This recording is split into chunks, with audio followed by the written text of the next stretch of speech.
하나님의 말씀은 시편 136편 1절의 말씀입니다. 제가 가진 성경 900면입니다. 시편 136편 1절 말씀 찾으셨으면 저와 함께 봉독하시겠습니다. 여호와께 감사하라. 그는 선하시며 그 인자하심이 영원함이로다. 아멘. 금년은 6.25 전쟁 발발 75주년 되는 해입니다. 1950년 6월 25일 주일 새벽 4시 김일성 괴뢰도당의 불법 기습 남침으로 삼천리 강산이 피로 물들고 1천만 이산 가족이 생겼죠. 역사의 주인이신 하나님이 또 오셔서 우리 대한민국은 온 세계가 부러워하는 세계 우뚝 선 나라가 되었는데 북한은 가장 비참한 지옥 같은 나라가 되었습니다. 6.25 전쟁이 북침이다 라고 주장하는 사람이 있는데 참 얼토당토 안 하는 말을 하고 있습니다. 6.25 전쟁이 딱 터지자 3일 만에 서울이 함락되고, 그리고 한 달 만에 지금 제가 한 1분짜리 영상 볼 건데요, 낙동강 전선, 포항 전투를 놔주고 싹 다 공산화됩니다. 그러다가 9월 15일 메가더 장군이 인천 상륙 작전 성공함으로 해서 쫙 압록강한테 올라갔다가 중공군이 개입되므로 이제 지금 휴전되는데, 이 영상 한번 보시겠습니다.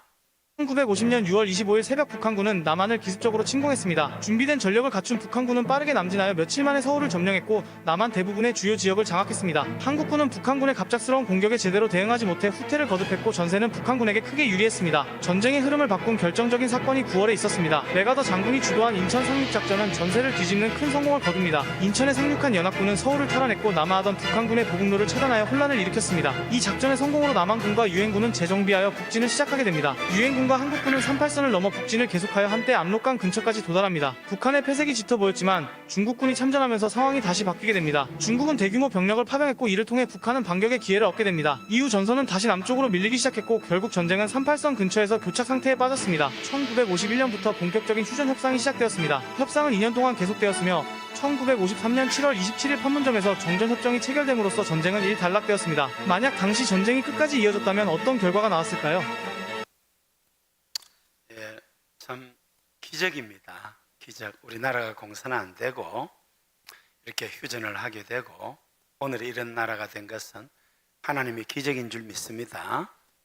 제2의 택한 이스라엘 영적 제사장 국가로 쓰시려고 하나님께서 놀랍게 역사하셨습니다. 믿으시기를 바랍니다.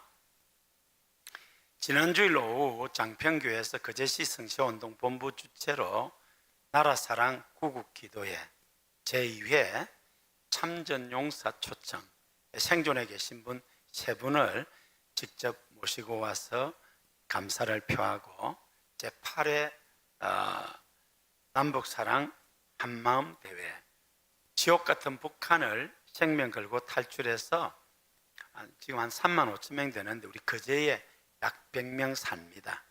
그분들 8회째, 어른은 10만 원, 아이들은 5만 원. 참 거제시 성시운동 본부가 참 귀한 일을 하죠. 전달을 하고 그런 걸 했습니다. 강사로 기독교 역사학계 대한민국 최고라고 할 수 있는 이상규 교수님이 오셔서 6.25 전쟁에 일어난 기적들을 소개했는데 그것들을 참고해서 제가 또 조금 보태서 말씀을 전하려고 합니다. 첫째로 전쟁이 시작되고 3일 7시간 30분 만에 서울이 함락됐습니다. 여러분, 6.25가 북침이면 3일 7시간 30분 만에 평양이 함락돼야 그게 합리적이잖아요. 상식적이고. 우리가 북침을 했는데 어떻게 3일 7시간 30분 만에 서울이 함락됩니까? 말도 안 되는 소리를 하고 있어요. 근데 서울을 점령하고 3일을 북한군이 머뭇머뭇했어요. 나중에 전쟁이 끝나고 김일성이가 통탄했다고 하는데요. 왜? 그 3일 서울에 머물므로 말미암아 남한을 적화시킬 수 있는 기회를 놓쳤다. 여러 가지 요인이 있습니다만은 역사의 주인이신 하나님께서 이 나라의 민족을 제2의 택한 이스라엘 영적 제사장 국가로 쓰시려고 섭리하신 결과인 줄로 믿으시기 바랍니다. 할렐루야. 두 번째로, 전쟁 발발 이틀 만에 미군이 참전을 결정하고 유엔군이 오기로 결정됐다. 이거 여러분 쉬운 일이 아닙니다. 대한민국이 무슨 존재감이 있었습니까? 지금 저 아프리카의 어느 이름 모르는 나라, 그런 나라 같은 나라가 지금부터 70년 전 우리나라 아닙니까? 그런데 전쟁이 나자마자 바로 이승만 대통령이 트루만 대통령에게 전화를 걸고 메가더 원수에게 전화를 겁니다. 이승만 대통령과 메가더 원수는 절친한 친구입니다. 20세기 세계 최고의 반공주의자는 이승만 대통령과 메가더 원수입니다. 이승만 대통령은 1905년 고종황제의 특사로 미국에 가서 5년 만에 조지 워싱턴 대학 3학년에 편입해서 2년 만에 학사학위를 따고 하버드 대학원에 진학해서 1년 만에 영문학으로 석사학위를 따고 그리고 2년 만에 프린스턴 대학에서 국제법으로 박사학위를 땁니다. 여러분, 이거는 지금 현재 미국, 영국, 영어권에서 태어나서 자란 사람도 불가능합니다. 바꿔 말하면 이승만 대통령은 천재다 그 말입니다. 과거 시험 준비하면서 동양 학문을 통달하고 미국에 가서 조지 워싱턴, 하버드, 프린스턴은 지금도 아이비리그 명문대학입니다. 미국 사람 중에서도 이 한 학교만 나와도 목에 힘을 주는데 이 세 학교에 다 나온 사람 극히 드뭅니다. 그러니까 이승만 대통령은 20세기 세계 최고의 지성인이고 전략가입니다. 바로 전화를 했어요. 그리고 이틀 만에 참전을 결정한 데는 빌리 그레함 목사님이 바로 트루만 대통령에게 전화를 해서 대한민국에 50만 기독교인이 있는데 전쟁 나면 다 죽는다 했어요. 이건 약간 좀 과장을 했습니다. 1945년 해방이 됐을 때 우리나라 3천만 동포 가운데 기독교인이 35만 명입니다. 1950년대 되면은 한 40만 전후로 보면 되는데 빌리그람이 그렇게 트루만 대통령에 전화를 한 이유는 빌리그람 목사님 사모님이 중국 선교사 딸로서 평양 외국인 학교를 다녔습니다. 평양은 일제시대의 동양의 예루살렘이었습니다. 또 하나, 트루만 대통령이 휴일을 맞아서 이제 책을 한 권 읽었는데 그 책이 뭐냐 하면은 작은 일을 처리를 하지 않고 그대로 두면 이게 큰 일이 된다라는 그 책이었습니다. 그래서 한국 전쟁이 작은 것이지만 이대로 두면은 이 소련의 개입으로 말미암아 제3차 대전이 일어날 수 있다. 세계를 공산화시킬 수 있다. 그렇게 맞물려서 트루만 대통령이 참전을 결정을 합니다. 할렐루야. 세 번째로 세계 제1차, 2차 대전을 겪으면서 더 이상 세계 전쟁이 있어서는 안 되겠다.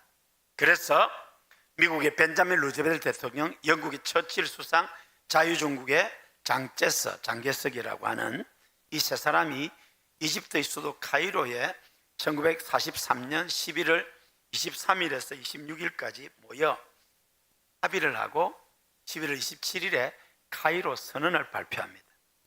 그 카이로 선언에서 유엔 창설을 이야기하고 유엔군이 창립이 됩니다. 유엔군은 아시는 대로 상임 이사국 안전보장 이사회 5개국이 만장일치로 합의를 해야 어떤 일이 진행이 됩니다. 미국, 영국, 프랑스, 자유중국, 소련.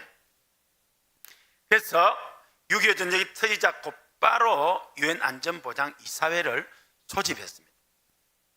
그러면 일반 상식적으로 생각할 때 소련이 김일성이의 부탁을 받았지만 사실은 김일성이 사주를 해서 전쟁을 일으켰으니까 반대할 건 뻔하잖아요.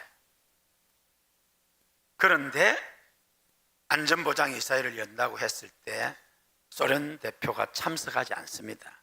그때 유엔 주재 소련 대사는 말리크인데 말리크가 그 회의에 참석 안 하는 것을 보고 미국, 영국, 자유중국, 프랑스 대표가 바로 개회를 선언하고 한국전 참전을 가결합니다. 할렐루야. 소련 대표 오기 전에 배가 아파요.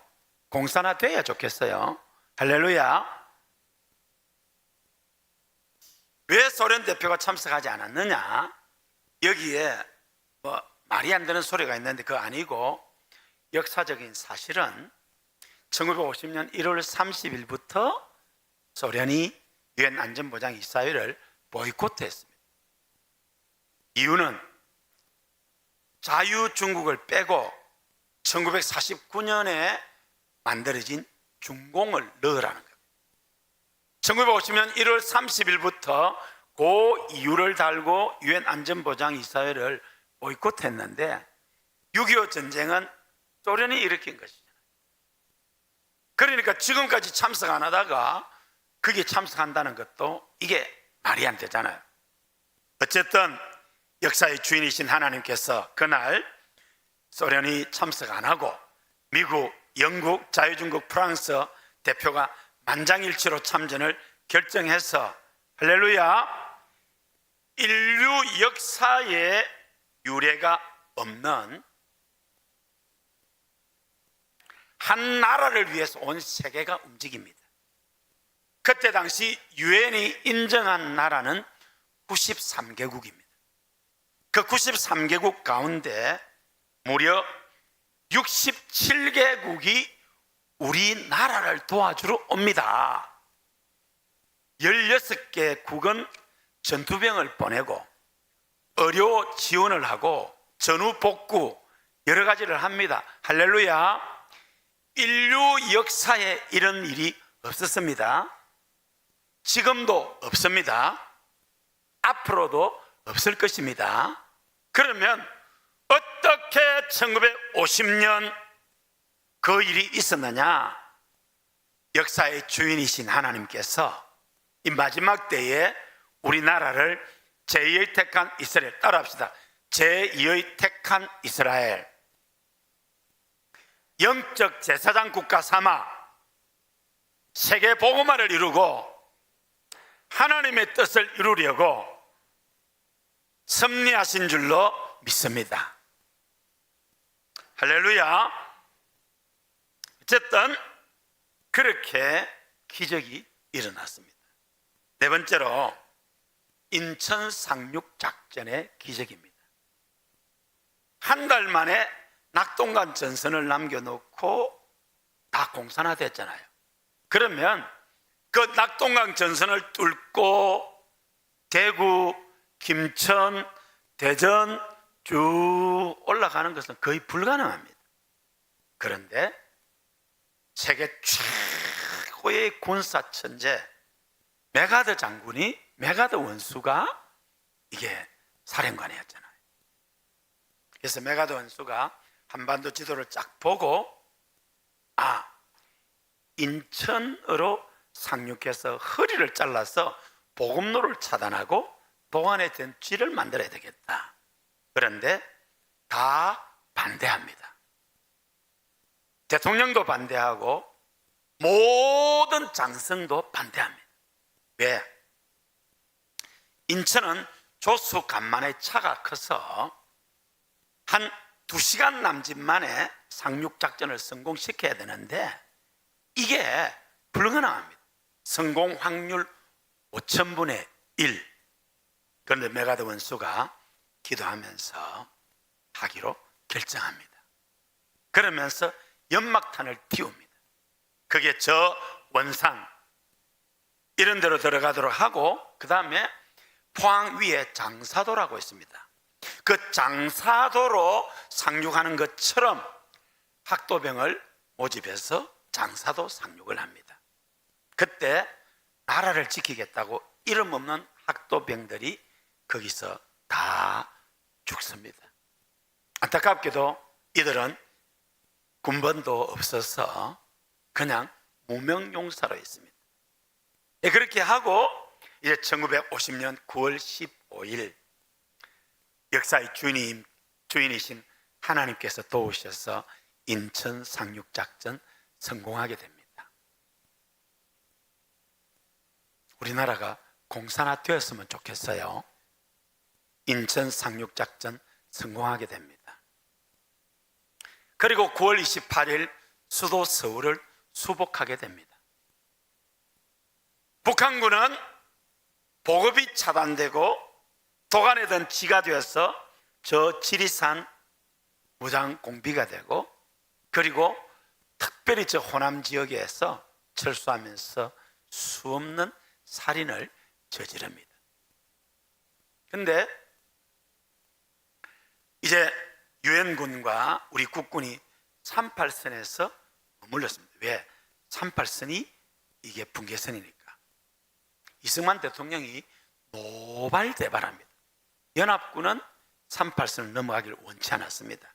이승만 대통령이 노발대발해서 공격 앞으로 해서 김백일 장군, 만주 군간 독립학교를 나왔다고, 우리 이 포로소용사 앞에 흥남 철수작전 거기에 가면은 김백일 장군 동상이 있습니다. 김백일 장군은 친일 인명사전에 이름이 올라가 있습니다. 이유는 만주 군간 학교 나왔다, 그게 일제시대 그거다 하는데, 참 역사를 너무 편향적으로 본다 싶은 그것을 금할 수가 없습니다. 이승만 대통령의 명령을 받아서 육군 3사단이 최초로 38선을 돌파합니다. 그게 김백일 장군입니다. 그리고 10월 1일이면 그날 평양을 함락합니다. 할렐루야. 그렇게 해서 인천 상륙작전이 성공하게 됩니다. 다섯 번째로 흥남 철수 작전을 하게 됩니다. 아까 지도에서 본 대로 그렇게 해서 이제 38선을 넘어서 쫙 압록강까지 가게 됩니다. 그래서 이제 우리 도만강 압록강 물을 마시면서 통일을 만세라고 부르려고 하는데, 1950년 10월 19일 중공군 약 30만 명이 벌떼처럼 몰려옵니다. 인해 전술. 낮에는 꽁꽁 숨어 있고 밤에 꽹과리를 치면서 오게 됩니다. 부득이하게 국군과 유엔군이 철수를 하게 됩니다. 철수를 하는데 문제가 발생했습니다. 미 해병 1사단이 장진호, 그 개마고원 밑에 있는 그 장진호에서 중공군 7개 사단에 포위가 됩니다. 병력이 10대 1의 열세입니다.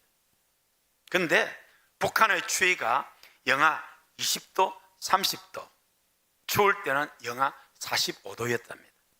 그래서 미 해병 1사단이 전투에 죽은 병사도 있지만 동상으로 얼어 죽은 병사가 많았다고 합니다.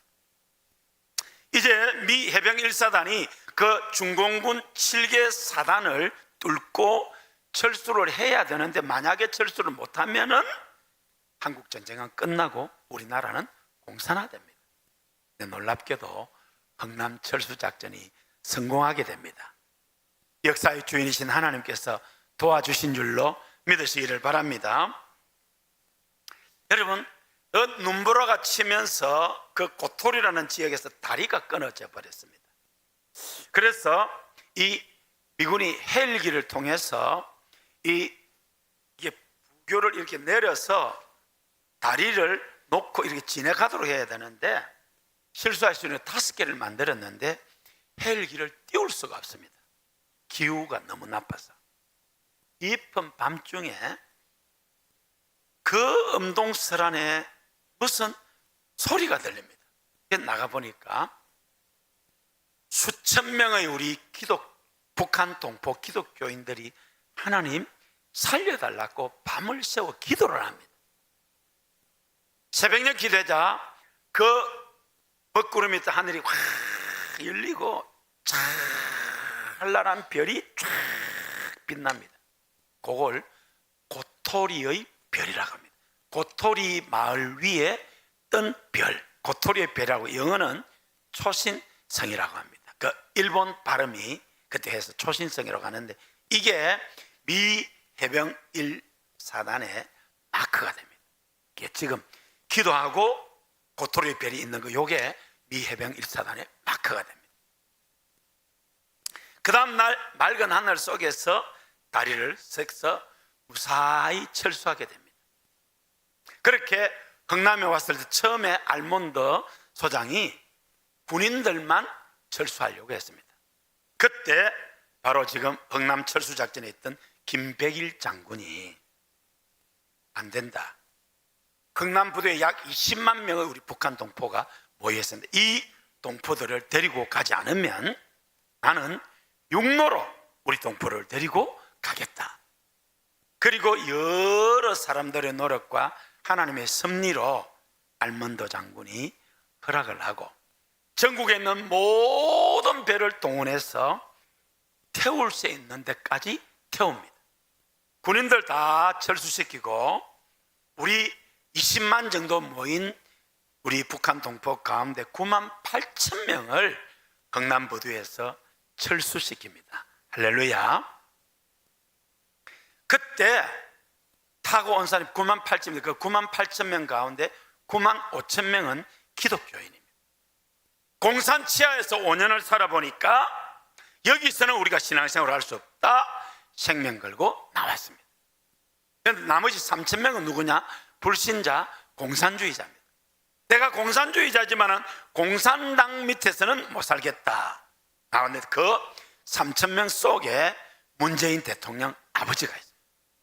그리고 저 계룡산 너머 거기에서 문재인 대통령이 태어나시고 5살 정도까지 사시다가 부산으로 가셨다고 그렇게 알려져 있습니다. 그때 기네스북에 오른 배가 있습니다. 메르디스 빅토리호라고. 이것은 상선입니다. 정원 60명에 48명의 성문이 있는, 그리고 이제 대포, 자주포, 탱크 같은 것을 전쟁 물자를 실어 나르고 돈을 버는 상선입니다. 흥남부두에 수없이 몰려있는 그 시민들, 그 중에는 바닷물에 그냥 뛰어들어서 타려고 아우성 치는 걸 보면서 이 라루 선장이 태우기로 결심을 합니다. 12명밖에 못 태우는데 모든 전쟁 물자를 바다에 빠뜨립니다. 다 돈인데. 그리고 요거는 이제 생존하신 분으로부터 직접 들은 이야기입니다. 생존하신 거기에 생존하신 분이 화물선인데 1층, 2층, 3층으로 해서 딱 이렇게 빽빽하게 태웠는데 14,000명을 태웁니다. 처음에 이 14,000명을 태우고 부산으로 가려고 했습니다. 근데 부산은 그때 당시에 40만 도시로 설계하고 있었는데 6.25 전쟁이 터지자 전국에서 불화산으로 와서 부산이 포화 상태입니다. 그래서 그 9만 8천 명의 우리 포로가 우리 거제도로 오게 됩니다. 그 9만 8천 명의 우리 북한 동포를 우리 거제 시민들이 먹이고 재우고 입히고 함께 살았습니다. 그래서 지금 거제가 세계 제1의 조선도시가 됐습니다. 하나님의 복을 받아서. 할렐루야. 이 라루 선장은 그 후에 수도사가 됩니다. 일생을 돌아보면서. 할렐루야. 그 다음에 또 하나 6.25 전쟁의 기적이 많이 있는데 시간 관계에서 다 소개하지는 못하고 중요한 것만 합니다. 백두산함의 전투입니다. 6.25 전쟁이 일어났을 때에 1950년 밤에 저 부산 앞 포항 영일만 쪽에 괴선박이 등장합니다. 그런데 해군의 창설자 손원일 제독이 우리나라도 군함이 있어야 되는데 해서 장병들은 월급의 10%, 하사관은 7%, 일반 병사들도 5%인가 이렇게 하고 손원일 제독의 부인 홍은혜 여사가 그 해군 장교들 부인을 해서 싹바나를 해서 모금을 해서 모은 돈이 15,000달러입니다. 그것을 이승만 대통령에게 드리면서 군함을 사달라 해서 정부에서 45,000달러를 붙여서 6만 달러를 주면서 군함을 사오라 합니다. 그래서 미국에 가서 배 4척을 구해옵니다. 그 중에 하나가 이 백두산함입니다. 이 백두산함 이름이 영어 이름도 화이트 헤드예요. 백두. 손원일 제독이 이름을 붙일 때 뭐라고 할까 하다가 백두산 할 때 그 백두함이라고 그렇게 붙여서 백두산함이라고 했습니다. 자, 수리를 하고 하는데 포탄을 100발밖에 못 사왔습니다. 돈이 없었어. 그러니까 연습할 때는 목탄을 가지고 연습을 했습니다. 1950년 진해항을 떠나서 이제 부산을 쭉 돌아서 영일만 쪽으로 올라가는데 밤중에 괴선박이 있어요. 신호를 보냈는데 답을 안 합니다. 계속해서 신호를 보냈는데 답을 안 하니까 상부에 보고하고 딱 비상태세를 갖추고 딱 하는데 이 괴선박이 도망을 가는 겁니다. 그래서 쫓아갑니다. 근데 포사격 연습을 안 해봤잖아. 그래서 하는데 이게 왔던 것도 하는데 저 북한 쪽에서 보고 아 이거 제대로 못하는구나 하고 공격을 해서 이 배가 공격을 받습니다. 그런데 최대한도로 생명을 걸고 배를 가까이 데리고 가서 포를 쏘았는데 그 중에 몇 발이 북한 그 괴선박에 맞아서 북한군 특공대 600명이 거기에서 수장됩니다. 김일성이는 1950년 6월 25일 38전을 통해서 밀고 내려오고 바로 특공대 600명을 부산으로 보내서 사회를 혼란시키고 부산항을 장악해버리면 미군과 연합군 군대가 못 들어오잖아요. 그러면 끝나는 겁니다.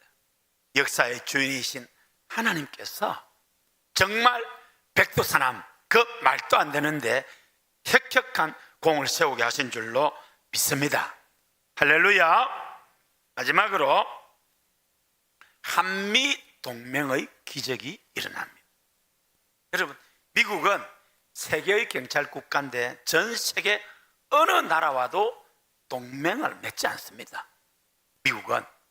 그런데 우리나라 6.25 전쟁에서는 한미 상호 방위 조약을 체결합니다. 왜? 이승만 대통령의 지략에 미국이 못 따라갑니다. 김일성이가 스탈린에게 한 달이면 남한을 공산화시킬 수 있다라고 허락을 받았습니다. 그런데 한 달이 아니라 전쟁이 3년을 갔습니다. 그래서 소련도 미국도 자유진영도 김일성이도 휴전을 원했습니다. 딱 하나 이승만 대통령만 휴전을 원하지 않았습니다. 왜? 이대로 유엔군이 물러가면 중공 소련군은 갔다가 다시 오지만은 유엔군은 다시 못 온다. 그러면 우리나라는 공산화될 수밖에 없다라고 해서 포로 휴전 협정을 할 때에 이승만 대통령이 방해를 합니다.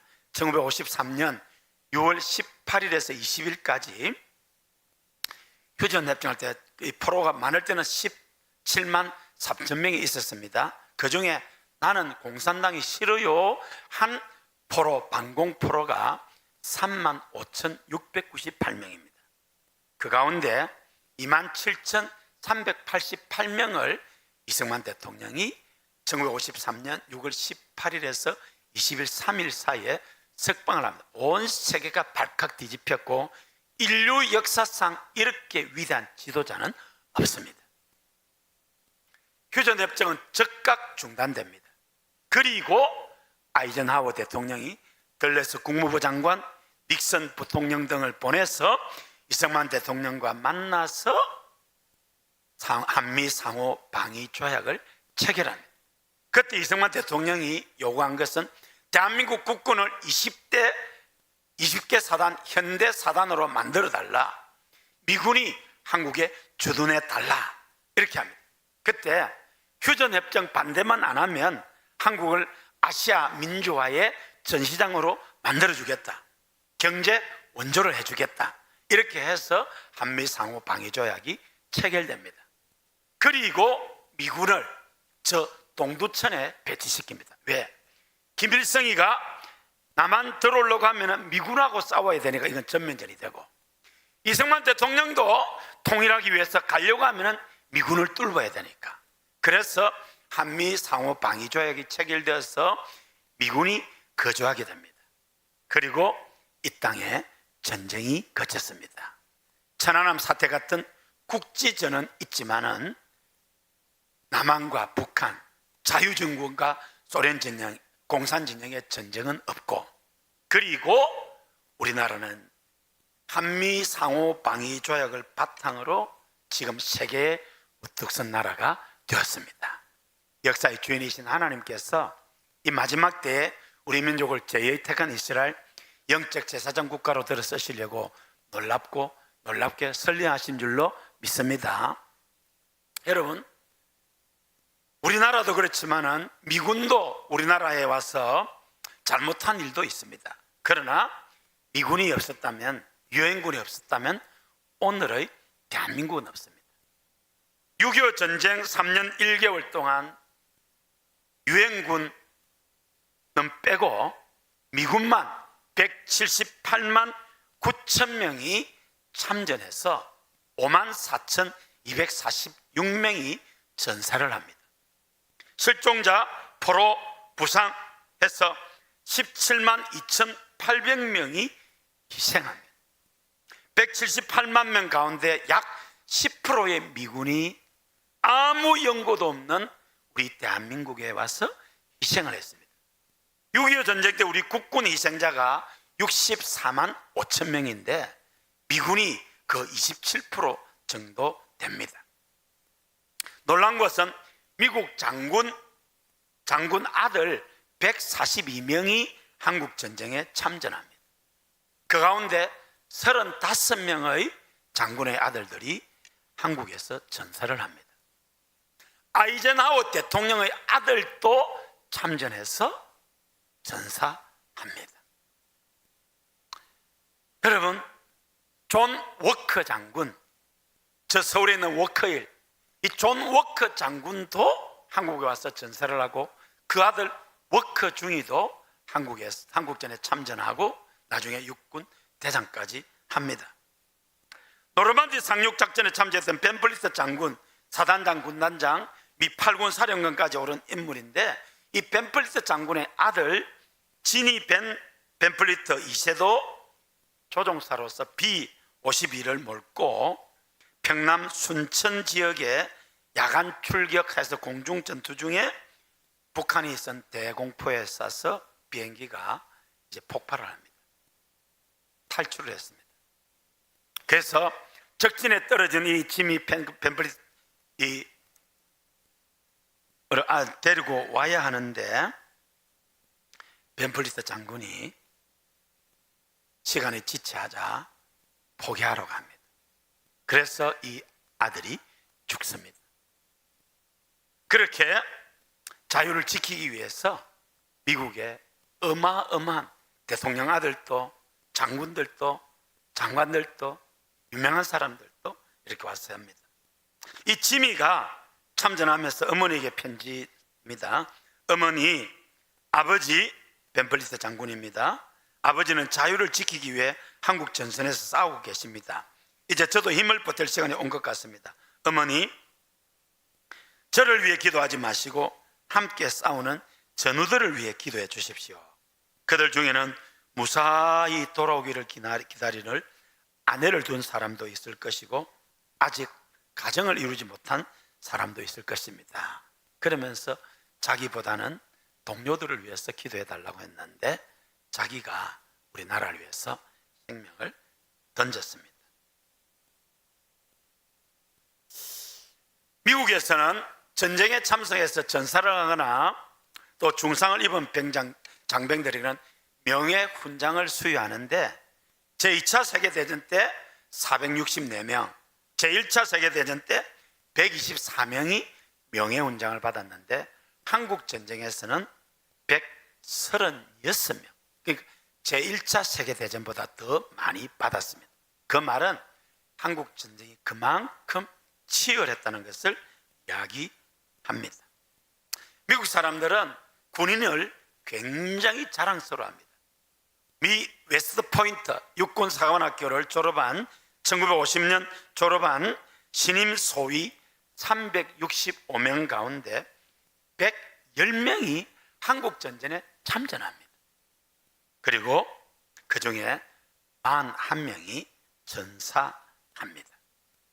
그렇게 해서 이분들이 자유를 지키기 위해서 우리나라에 피를 흘렸습니다.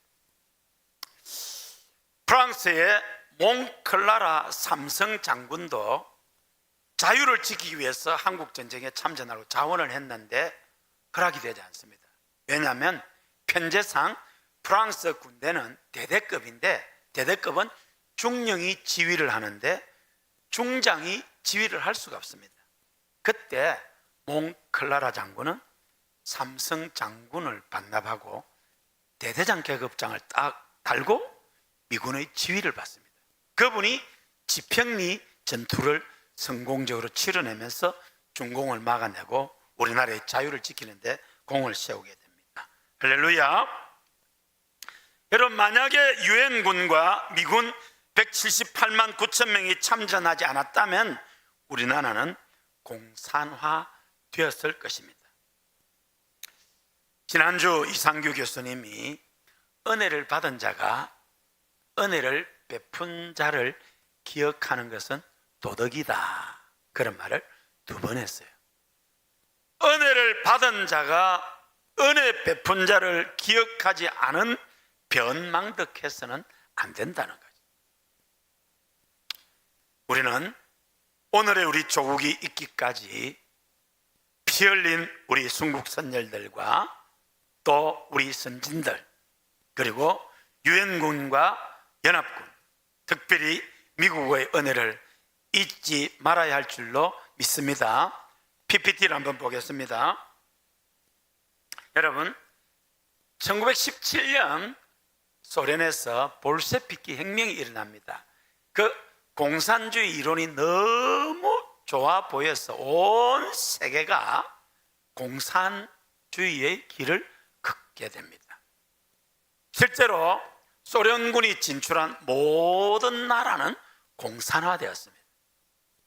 우리나라도 1946년 미 군정이 국민의식 조사를 했습니다. 국민 70%가 사회주의를 선호하고 7%가 공산주의를 선호한다고 해요. 그럼 그대로 두면 공산화됩니다. 저게 그때 당시 저 미국 밑에 있는 쿠바, 아프리카 여러 나라들, 소련이 진출한 동유럽의 모든 나라들, 아시아, 우리 대한민국 빼고 다 공산화. 우리나라도 소련이 진출한 북한은 공산화됐잖아요. 그런데 딱 우리나라만 자유민주주의 국가입니다. 역사의 주인이신 하나님께서 이 마지막 때에 우리 민족들을 쓰시려고 섭리하신 결과인 줄로 믿으시기를 바랍니다. 놀랍지 않습니까? 할렐루야. 실제로 공산화된 북한은 가장 불행한 지옥 같은 나라가 되었고, 저 중공도 다 마찬가지 아닙니까? 소련도 다 무너졌잖아요. 동국은 다 무너졌잖아요. 우리나라는 자유민주주의 국가가 되어서 88 올림픽을 개최하고 2002 월드컵을 개최하고 지금 세계의 우뚝 선 나라가 되었습니다. 역사의 주인이신 하나님께서 이 마지막 때에 우리 민족들을 쓰시려고 섭리하신 결과인 줄로 믿습니다. 동해물과 백두산이 마르고 닳도록 하나님이 보호하사 우리나라 만세. 할렐루야. 여러분, 1917년 시작된 볼셰비키 혁명이 레닌 마르크스주의를 거쳐서 1991년 12월 26일에 해체가 됩니다. 1991년 12월 25일에 사도행전 27장에 멜리데섬, 거기 이탈리아 옆에 있는 몰타섬입니다. 그 몰타섬에서 아버지 부시 대통령과 소련 공산당 서기장 고르바초프가 만나서 회담을 하고 26일에 구소련을 해체합니다. 그리고 고르바초프는 노벨 평화상을 받지요. 마크 크라머라는 사람이 공산주의의 검은 역사라는 책을 썼습니다. 공산주의 70년 동안 전 세계에서 1억 명의 사람이 무고히 학살 숙청당했다. 철의 장막 소련에서 4,500만 명, 주거의 장막 중공에서 6,300명, 베트남의 호치민이 300만 명을 죽이고 100만 명의 보트피플을 만들고, 그리고 김일성이도 우리 동포 450만 명을 죽이고 300만 명을 굶겨 죽이고, 지금도 북한 김정은 정권은 너무 잔인하지 않습니까? 그런데 우리나라는 자유민주주의를 택해서 이렇게 위대한 나라가 되었습니다. 1948년 8월 15일 건국된 우리나라는 여호와를 자기 하나님으로 삼은 나라, 하나님의 기업으로 빼신받은 백성은 복이 있다. 할렐루야. 그 기독교 철학 위에 세워졌습니다. 세계 최초로 공산주의는 망할 수밖에 없다라고 진단하고 예측한 사람이 이승만 대통령입니다. 1923년 태평양이라는 잡지에 공산주의 이론은 내가 보니까 5가지 이유로 망할 수밖에 없다. 첫째로, 재산을 나누면 근로의욕이 떨어진다. 열심히 일한 사람이나 일 안 한 사람 똑같지 않아. 누가 열심히 하려 하겠습니까? 두 번째로, 기업가를 없애면 혁신이 이루어지지 않는다. 지식인을 없애면 백성이 우매해진다. 종교를 없애면 도덕이 타락한다. 그리고 전 세계 모든 공산주의자의 조국은 소련입니다. 한국 공산주의자도, 일본 공산주의자도, 미국, 스위스, 아프리카 모든 공산주의자들의 조국은 소련입니다. 공산주의를 조국으로 믿으면 배반당한다. 이승만 대통령이 학식을 가지고 예측한 것입니다. 이승만 대통령이 어떻게 이렇게 학식을 가지고 예측할 수 있었느냐? 세종대왕의 형 양녕대군의 16대 손 6대 독자 왕손입니다. 과거 시험을 통해서 가문을 일으키려고 했는데 1894년 갑신정변으로 과거 시험이 없어집니다. 동양 학문을 탕달했는데 없어지는데, 같은 마을에 사던 신흥우, 경우가 성만아, 배제학당 선교사님이 세운 학교에 가면 영어도 가르쳐주고 신식 학문을 가르쳐준다. 배제학당에 가서 학문을 배우고 영어를 깨칩니다. 2년 만에 졸업을 할 때 영어로 그걸 하게 됩니다. 1905년 고종황제 특사로 미국에 가서 배제학당 2년 수업한 것이 인정받아서 조지 워싱턴 대학 3학년에 편입합니다.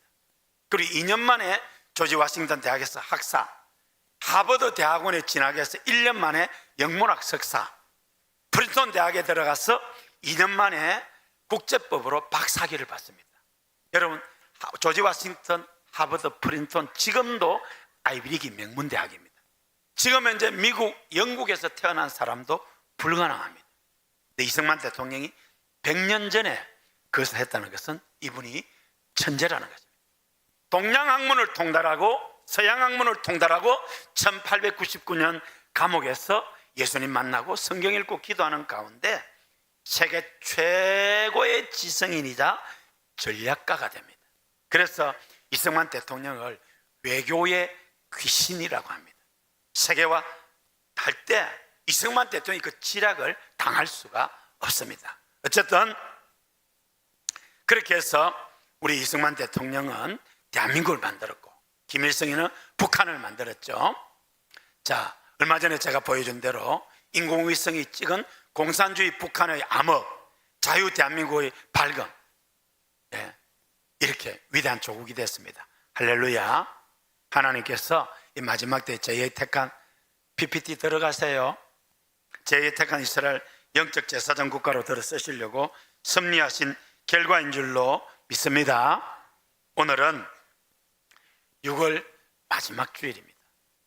호국 보훈의 달 6월을 보내면서 다시 한번 나라와 민족을 위해서 땀, 눈물, 피 모든 것을 바친 우리 선조들, 순국 선녀들의 그 희생에 감사하고 보답해야 하겠습니다. 그리고 2025년 힘들고 어렵지만은 상반기를 보내면서 지난 6개월 동안 우리 삶에 베푸신 하나님의 은혜를 헤아려 보고 다음 주 맥주 감사 주일 때 하나님 기뻐하시는 추수감사 예배를 드리기를 원합니다. 이상규 교수님이 하신 말씀이 참 가슴에 와닿더라고요. 은혜를 받은 자가 은혜를 베푼 자를 기억하는 것은 도덕이다. 그렇습니다. 사랑하는 성도 여러분, 하나님의 은혜를 기억합시다. 조국의 은혜를 기억합시다. 직장의 은혜를 기억합시다. 부모님, 자녀, 형제, 교회, 만 가지 은혜를 기억하고 감사하고 보답할 수 있기를 바랍니다. 한 사람 소개하고 설교를 마치려고 합니다. 미국에서 실제로 있었던 이야기입니다. 바바라 존슨 여사의 이야기입니다. 여러분, 어느 날 남편이 교통사고를 당했는데 그만 식물인간이 되어버렸어요. 장남이 음주 운전하고 모는 트럭 기사에 치여서 죽어버렸습니다. 둘째 아들이 동성애자가 되어가지고 가출을 했습니다. 셋째 아들이 월남전에 참전해서 전쟁을 했습니다. 아마 너무 큰 충격으로 이 바바라 존슨 여사도 뇌종양이 왔습니다.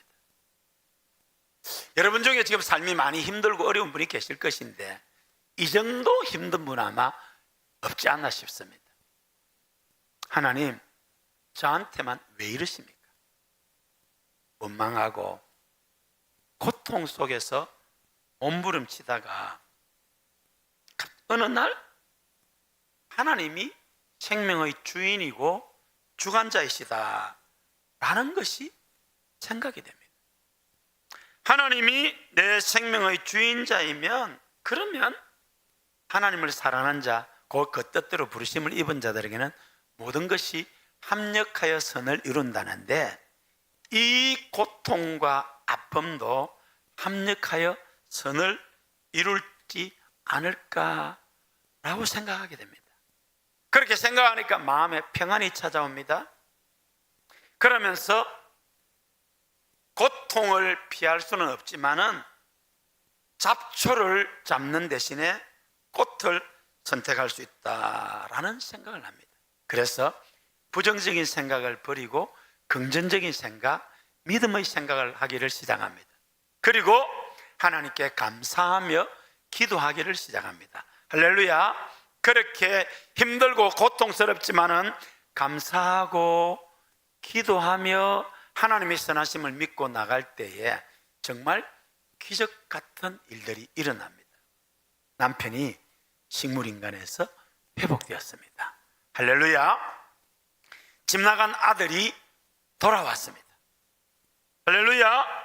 그리고 이분은 하나님께 내게 은혜를 베푸셨으니까 좀 좋은 일을 해야 되겠다 생각하고 고통과 어려움을 겪는 사람을 돕기 시작합니다. 베트남전에 참전해서 전사한 사람이 50만 명이랍니다. 그분들을 찾아가며 아들이 죽었다고 생각하지 마십시오.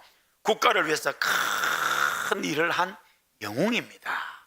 그렇게 위로를 하고 교통사고로 자식을 잃은 부모에게도 편지를 쓰고 또 사람들을 모아서 세미나도 개최하고 그렇게 합니다. 그러면서 이분은 자기의 경험을 바탕으로 책을 하나 씁니다. 자신이 가장 고통 중에 있다고 생각하는 이들에게 라는 책을 쓰는데, 자기 삶의 그 고통과 하나님의 은혜들을 한 그 기록이 사람들의 마음을 울려서 50만 권 이상 팔리는 베스트셀러가 됩니다. 할렐루야. 여러분, 빌립보서 4장 6절로 7절에 이렇게 말합니다. 아무것도 염려하지 말고 모든 일에 기도와 간구로 너희 구할 것을 감사함으로 하나님께 아뢰라. 그리하면 모든 지각에 뛰어난 하나님의 평강이 너희 마음과 생각을 지키시리라. 할렐루야. 사랑하는 성도 여러분, 염려하지 마시고 감사하시기를 바랍니다. 여러분, 우리 삶에 힘들고 어렵고 고통은 누구에게나 있을 수 있습니다. 그러나 하나님을 사랑하는 자, 곧 그 뜻대로 부르심을 입은 자들에게는 모든 것이 합력하여 선을 이룸을 믿으시기를 바랍니다. 시편 136편 여호와께 감사하라. 하나님은 선하시며 하나님의 인자하심은 영원하다라고 노래하고 있습니다. 첫째로 이 시편 기자는 하나님의 천지창조, 하나님의 우월성, 하나님의 초월성을 감사합니다. 두 번째로 출애굽의 역사와 약속의 땅 가나안을 주신 하나님께 감사하라고 합니다. 우리도 우리나라에 독립을 주시고 6.25 전쟁에서 지켜주시고 오늘 이렇게 위대한 자유민주주의 국가가 되고 기독교 국가가 되게 하신 하나님 앞에 감사해야 할 줄로 믿습니다. 세 번째로 기업과 식물을 주신 하나님께 감사하라고 했습니다. 우리도 어렵지만은 직장이 있고 살 집이 있고 먹고 살게 됩니다. 감사할 수 있기를 바랍니다. 마지막으로 하나님의 영원하심에 감사하라고 했습니다. 우리가 즐겨 부르는 복음성가가 있습니다. 우리 이거 부르고 함께 기도하겠습니다. 우리에게 향하신 여호와의 인자하심이 크고 크시다. 우리에게 향하신 여호와의 진실하심이 영원하고 영원하도다. 할렐루야. 사랑하는 성도 여러분, 하나님의 인자하심은 크고 위대하십니다. 하나님의 진실하심은 영원하십니다. 여러분의 삶의 모든 것이 합력하여 선을 이룰 줄로 믿습니다. 이번 한 주간 지난 6개월 동안 우리의 나그네 인생길에 베푼 하나님의 은혜들을 한번 헤아려 보시길 바랍니다. 적어 보시길 바랍니다. 그리고 다음 주일 하나님 기뻐하시는 맥주 감사 주일을 보낼 수 있기를 바랍니다. 할렐루야.